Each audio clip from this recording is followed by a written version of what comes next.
a don Felucho Jiménez, dirigente del Partido de la Liberación Dominicano, y como le decía, pasa a ser parte de un equipo consultivo que tiene el Partido de la Liberación Dominicana, conformado por personas que decidieron voluntariamente darle paso a nuevas generaciones en el Comité Político del PLD. Muy buenos días, don Felucho, y gracias, y de verdad que para mí es un placer conversar con usted, don Felucho Jiménez. Buenos días a todos. Don Felucho, me gustaría empezar antes de entrar en mayores detalles, con lo del momento. Su parecer y evaluación, uno, de el primer año de gobierno de Luis Abinader, y luego su parecer sobre la reacción de Leonel Fernández. Bueno, yo voy a comentarles acerca de lo que pienso del primer año de gobierno de Luis.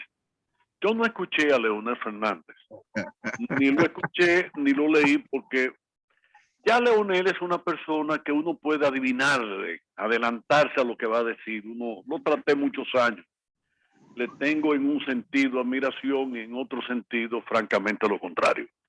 Pero vamos a entrar a analizar lo que sería mis observaciones sobre el primer año de gobierno de Luis. Luis Abinader, como todos los presidentes que hemos tenido, llegan al poder con las mejores intenciones, cargados de ilusiones, de esperanzas, de proyectos. Y no ha sido la excepción en eso, pero tampoco ha sido la excepción en otros elementos, en otro aspecto que a mi modo de ver le impiden desarrollar un mejor ejercicio de la presidencia de la República. Me explico. Luis pretende agradarle a todo el mundo. Se maneja mucho por las opiniones y reacciones de las redes. Quisiera que todo fuese producto de un consenso en un país en el que ya la palabra consenso la han asimilado a unanimidad. Y resulta que no puede haber unificación total de criterio respecto a ningún tema de trascendencia desde el punto de vista de la acción de gobernar. Porque los gobiernos, cuando toman importantes decisiones, de un modo u otro, afectan intereses. Y si usted lo que va a ir al poder es a querer abrazar y agradarle al 100% de la sociedad dominicana, ya usted comienza a inhibirse para el ejercicio de un buen periodo gubernamental. Confucio, el sabio más antiguo que hemos conocido, al menos de lo que tenga conocimiento yo, decía que había que desconfiar del que quería gustarle a todos. Y yo aprendí eso hace muchos años. Y francamente prefiero presidentes que más que políticos procuren ser estadistas. Y el estadista es una persona que tiene que tomar a veces decisiones a contrapelo de los propios intereses que puede finalmente favorecer. Porque no toda la sociedad tiene la capacidad de entender el 100% de una acción gubernamental. Las cosas de Estado se manejan con mucha delicadeza, con mucha profundidad. Y entonces se pierde un tiempo infinito en periodos que son tan breves, tan cortos como los de 4 años, queriendo complacer a todos, y por tanto la primera cosa que tienen que hacer es comunicarse con todos y cada una de las fuerzas políticas, de las fuerzas religiosas, de las fuerzas sociales, de las fuerzas económicas. Y en ese ir y venir le pasan los primeros 2 años. Y ya pierden un tiempo fabuloso, porque las grandes transformaciones, los grandes cambios, los gobiernos que tienen visión de gobierno realmente, normalmente los adoptan en los primeros años. Y tienen que adoptarlos sobre todo en el primer año, porque los gobiernos a fin de cuentas son valorados no por cómo comiencen, sino por cómo terminen. Desde ese punto de vista, creo que él, que tiene capacidad de ser mejor presidente, se autolimita muchísimo queriendo complacer a todo el mundo. El segundo aspecto que veo es el relativo a la constelación de fuerzas que lo rodean. Luis naturalmente no es el dueño absoluto del poder. Está la fuerza de Hipólito Mejía, él se ha entregado mucho a la sociedad civil y de manera especial a participación ciudadana, tiene partidos aliados, fue de hecho incluso aliado a Leonel Fernández y la Fuerza del Pueblo cuando fueron las elecciones municipales y congresuales. Es decir, él es el resultado de un mejunje, de una especie de sancocho en donde no hay un víver que falte ni una carne que falte. Desde ese punto de vista, naturalmente, si además de pretender complacer a todas las clases y sectores sociales del país, pretende también estar de brazos abrazados de todos los que fueron sus aliados, eso lo limita mucho.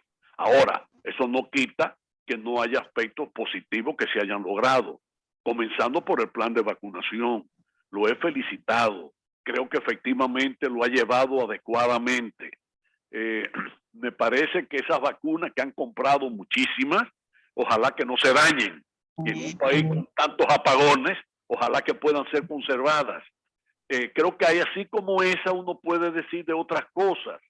Lo que más me hubiese gustado, y ya termino la parte relativa a la evaluación, es que realmente Luis hubiese puesto más empeño en terminar obras esenciales que había dejado el gobierno de Danilo Medina. Danilo Medina tuvo que dejar cientos, centenares de obras a medio talle, porque cuando le llegó el problema de la pandemia del COVID, tuvo que distraer decenas de miles de millones de pesos que estaban preservados para un último año de grandes transformaciones y conclusiones de muchas de sus obras. Tuvo que disponer, como ha tenido también el propio gobierno actual, que disponer de muchos recursos para sacarlo del área de la capitalización y llevarlo al gasto corriente para atender las necesidades propias, generadas propias por la pandemia, por el COVID-19. Ahora, fuera de eso, veo un gobierno con muchos funcionarios inexpertos.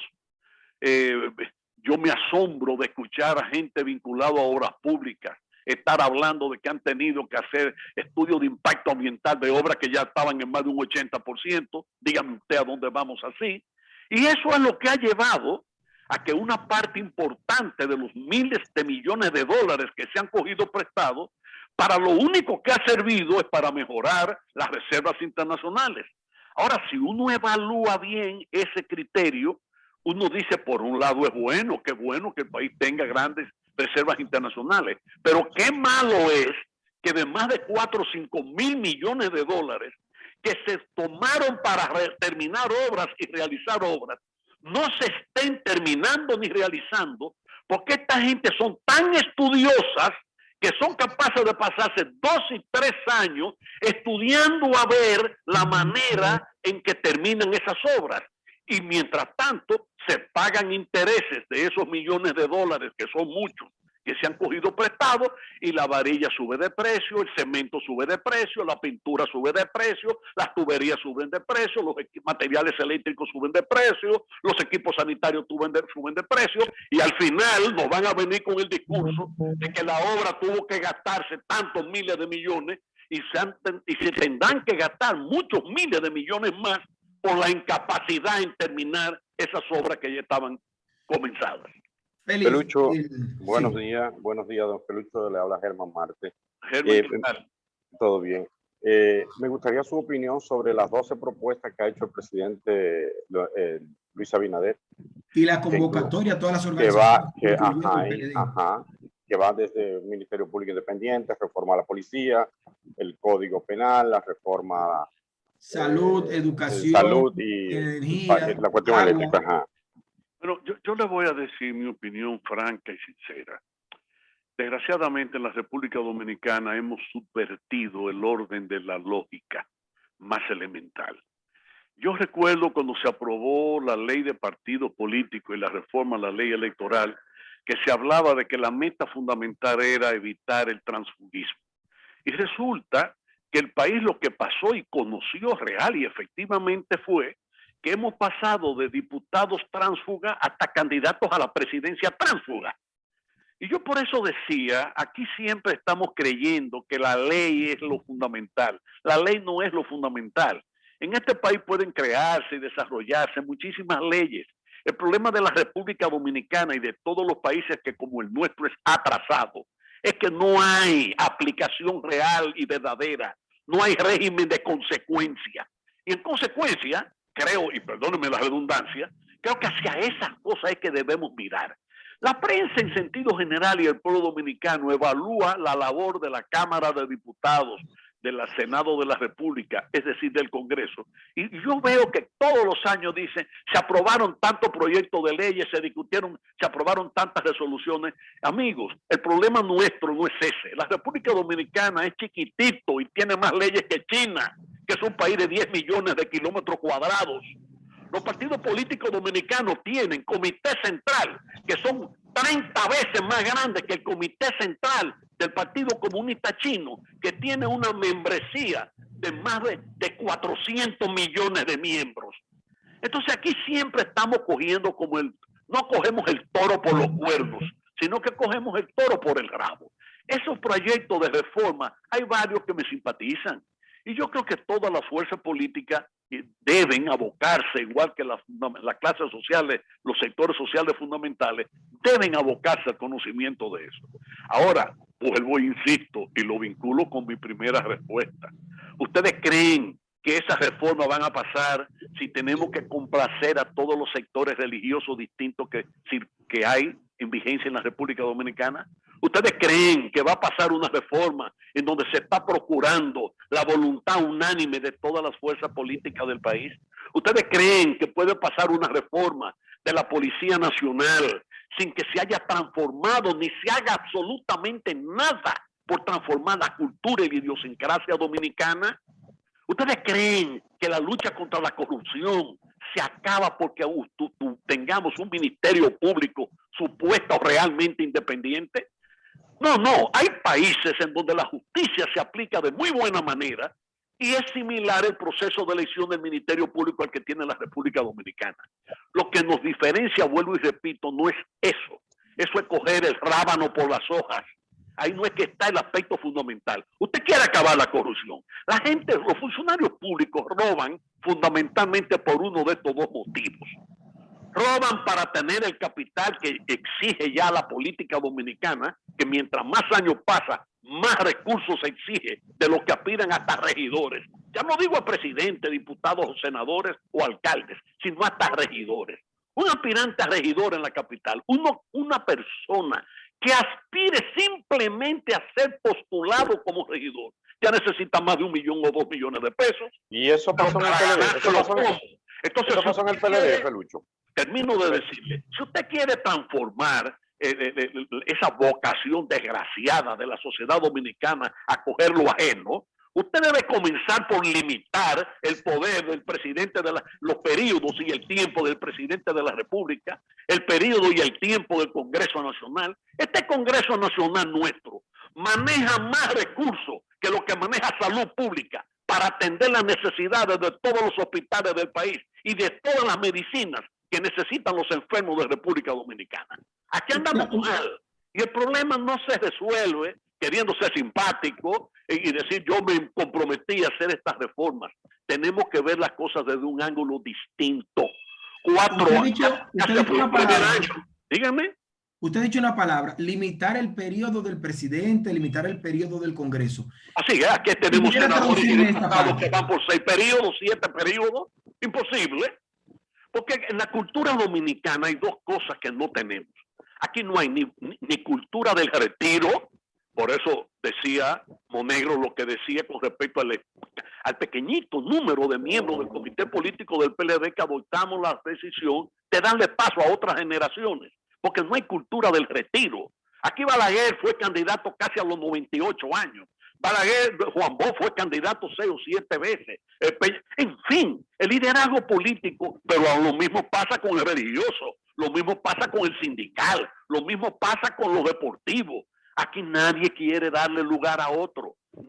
No hay vocación de retiro, ni tampoco hay vocación de vacaciones en los altos poderes públicos de la nación. Por eso tenemos un país en donde los presidentes, en lugar de coger un día de la semana de descanso, para ser autocrítico, para reunirse con amigos y que de una manera sincera analicen lo que anda bien y lo que anda mal. Aquí no. Aquí los presidentes son workahólicos que creen que que hacen el mejor servicio a la nación entregándose a trabajar los 365 días del año. Amigo, ¿en qué tiempo usted se dedique entonces a pasarle revista a lo bueno, lo malo que usted está haciendo? Y peor todavía, como no descansan en ningún día de los 365 días del año, como no descansan, entonces tenemos presidentes cansados, y por eso viven repitiendo lo mismo, como gallaretas. Entonces, ocurrió eso en los pasados 16 años. Tener una cultura diferente. Le pregunto, Félix Jiménez, ¿ocurrió eso en los pasados 16 años? Porque tuvimos dos presidentes que tuvieron cada uno 8 años. Claro que sí que ocurrió eso. El único que se salvó de eso era Leonel Fernández, que se inventaba cada rato una conferencia internacional, una reunión, y aprovechaba, además de llevarse a 20, 30 personas, y se pasaba 4 o 5 días visitando librerías, haciendo 48 de democracia y desarrollo, etcétera. Pero después Danilo no cogía vacaciones, yo se lo decía. Pero tú tienes la cara cansada, descansa. Lucho, cada uno de esos viajes le costaron $1 millón al país. Lucho, no queremos desaprovechar la oportunidad. No queremos desaprovechar la oportunidad para que en los 3 minutos que nos queda nos pueda hablar un poco sobre la refinería, la recompra de la refinería. Vamos, Germán, antes de los 3 minutos, yo creo que vamos a tener que robarnos algunos minutos. Bien. Porque efectivamente... Yo quiero darles a ustedes cifras más o menos exactas, porque naturalmente la memoria de uno no es mi memoria no es la de antes. Me han pasado los años. Por suerte. Por suerte, parece que su buena memoria es hereditaria y tenemos a Juan Ariel y a Juan Ernesto, que debo decir que de los mejores cigarros que he fumado. Esos 2 hijos míos de Monegro son mejores que yo.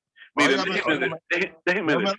Juan Ariel es mejor. De Juan Ariel no voy a decir muchas cosas, pero tengo que decir que de Juan Ernesto, que de los mejores cigarros que yo he fumado, me lo mandó Juan Ernesto, los 2J. Así es que además un fino productor de cigarros. Así es, y empresario como su padre, y como lo fue su abuelo y lo fueron sus bisabuelos. Miren una cosa, la refinería dominicana de petróleo en el año 2008 pasó a ser propiedad del Estado dominicano. Shell ya venía desprendiéndose de ese tipo de acciones en muchos países de América Latina, y la República Dominicana y la refinería dominicana de petróleo no fueron la excepción. Ellos se desprendieron de sus estaciones de gasolina Shell, las vendieron, y se desprendieron de acciones de empresas pequeñas como la nuestra para dedicarse a otras cosas. Pero 2 años después, siendo el país beneficiario del acuerdo de Petrocaribe, un acuerdo que honestamente y aquí entre nosotros no creo que se originara por el espíritu solidario con todo lo que era la cuenca del Caribe, sino sobre todo para favorecer a Cuba y a Nicaragua. Pero bueno, dentro de esa política del Chávez también fuimos favorecidos nosotros, y hay que agradecerlo eso al presidente Hugo Chávez. Pero el gobierno dominicano de entonces era tan mala paga que a pesar de que ya le fiaban a 25 y 30 años el 70% de la factura petrolera, aunque manejaron mucho dinero, no fueron capaces en un momento dado de ponerse al día en la deuda del 30% de la factura petrolera venezolana que sí debían pagar, aunque tenían un crédito hasta 30 y en algunos casos 60 días. Eso es ser mala paga. Eso es ser mala paga. Y ese ser mala paga llevó a que el país se desprendiera, desgraciadamente, del 49% de las acciones de la refinería.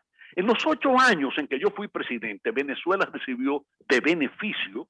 Nosotros le pagamos a Venezuela, igual que al gobierno dominicano, beneficios retenidos hasta el año 2012, que fue cuando yo llegué por designación de Danilo Medina a presidir la refinería. Venezuela recibe el 49% de las acciones por una deuda de 134.6 billones de dólares. Dólares más, dólares menos, por ahí andaba la operación. 134.6. Ahora bien, al 31 de diciembre del año 2019, la refinería le había retenido a PDVSA y a Venezuela 81.6 millones de dólares, beneficios que le correspondían a ellos. Al Estado Dominicano se les retuvieron un poco más de eso, porque teníamos 2% por encima de lo que tenía Venezuela. Es decir, si en el año 2020, el año pasado, el que me sustituyó, el licenciado Aguilera, declaró que hubo $2 millones de beneficio. Bueno, de esos 2 millones le corresponderían $980,000 a Venezuela. En total tenemos que a Venezuela se le debían por concepto de utilidades, de beneficios no pagados, $82,580,000. Ahora, ¿qué pasa? A eso hay que restarle el 10%, es decir, la refinería ya había pagado el 25% de ley de los beneficios. De los beneficios ya netos, es decir, deducidos el pago de ese 25% por impuesto, le quedaban a ellos netos $82,580,000. Si se les resta el 10% a eso, Venezuela tenía, supongo yo que tenía, porque el ministro de Hacienda no ha declarado si los $88 millones son el equivalente a los $134.6 millones en acciones, o si por el contrario, y Dios quiera, y ojalá que así sea, al comprarle sus acciones, se le compraba el derecho y el deber que tenía cada acción. Es decir, si la refinería debía, esa deuda también se le podía imputar a los dueños. Pero si la refinería tenía beneficios acumulados, también se le deben imputar a sus dueños. Entonces yo quisiera pensar que cuando le pagaron los $88 millones, le pagaron los $134.6 millones más los $74.320.000 de beneficios acumulados. Si eso fue así, y vuelvo y repito, quiera Dios que haya sido así, entonces efectivamente fue un buen negocio. Un buen negocio desde el punto de vista monetario, porque también lo es al margen de eso que acabo de decir, desde el punto de vista de su dirigencial, es decir, como la compañía Refinería Dominicana de Petróleo se rige por el Código de Comercio y por sus estatutos, como Danilo Medina, con mucha razón, había roto relaciones diplomáticas, unido a muchos otros países de América Latina y de América del Norte, con Venezuela, la asamblea de accionistas, el consejo de administración de la Refindonza, de la refinería, dejó de actuar. Y en consecuencia, eso impedía que se pudiesen adoptar ciertas decisiones y nos obligó a nosotros a un plan de contingencia que fue consensuado con el presidente Medina para poder seguir, no solo para mantener viva y activa la refinería, sino incluso para acrecentar su capital, la capacidad de almacenamiento y otras inversiones que se hicieron en el periodo en el que ya se le estaban aplicando sanciones a Venezuela. Pero vuelvo y repito, si efectivamente la compra de esas acciones implica que el gobierno dominicano debe retener las utilidades no retribuidas a ese propietario de ese 49%, entonces eso da una suma de $208.92 millones. Es decir, la suma de los 134.6 de las acciones más los 74.32 millones de beneficios no entregados da un total de 208.92. Al ellos anunciar que han pagado $88 millones, eso significaría que en total el país pagó por el valor del 42.2% la participación de Venezuela y sería un gran negocio. Perfecto. Bueno, muchísimas gracias, Felucho. Lamentablemente se nos acaba el tiempo porque hay muchas cosas que quisiéramos seguir tratando, pero el tiempo es un dictador. Ese reloj no se detiene. Fue Danilo Medina y no lo fue nunca. Sí. Gracias, Félix, por haber aceptado nuestra invitación en la mañana de hoy en Cuentas Claras. Siempre estaré a sus órdenes. Pausamos. La entrevista del día llegó a ustedes gracias a Banco Popular.